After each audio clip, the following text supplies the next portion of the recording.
All right, 2 bonus techniques to make sure you're not injuring your back. So these are the pro tips. Ready?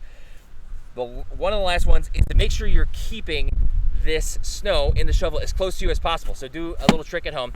Have something that weighs up to 10, 15, 20 pounds. Hold it in here.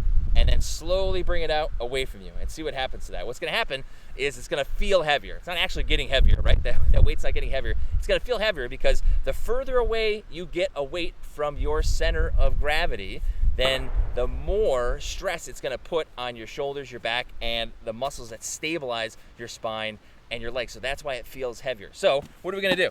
As you swing, you don't want this thing way out in front of you like that. You're reaching there, and then you're going to pick that up. Man, that's a lot heavier than if I just get in here, and nice kind of built-in feature. If you get in closer, you've got to bend your knees and your hips a little bit more in order to do that. So you're bending your knees and hips a little bit more. Remember, we're not rotating, throwing it over our shoulder. Okay?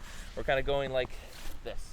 Okay? So again, a little rotation in there, but it's not putting all sorts of torque on my spine as I do that.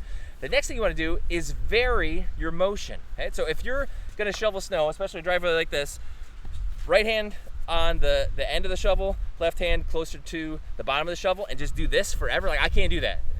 My muscles will get tired, they'll get worn out, and that's when I tend to have injuries. So just simply switching sides, and it will probably feel a little bit awkward, but I promise you, after you get enough reps in, it won't feel awkward anymore. Same principles kind of in here, and then pivoting, and then we're gonna throw like that. So switching side to side. Other thing you do is switch how you're doing it. So if you're pushing here and throwing out in front of you, another thing you can do is push in here and then throw behind you. So notice I haven't rotated and thrown behind me. I'm kind of throwing it over my head. So in here, throw behind you. Again, same thing.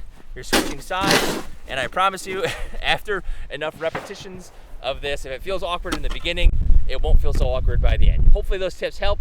Hope you have an injury-free snow shoveling season, and thanks for listening.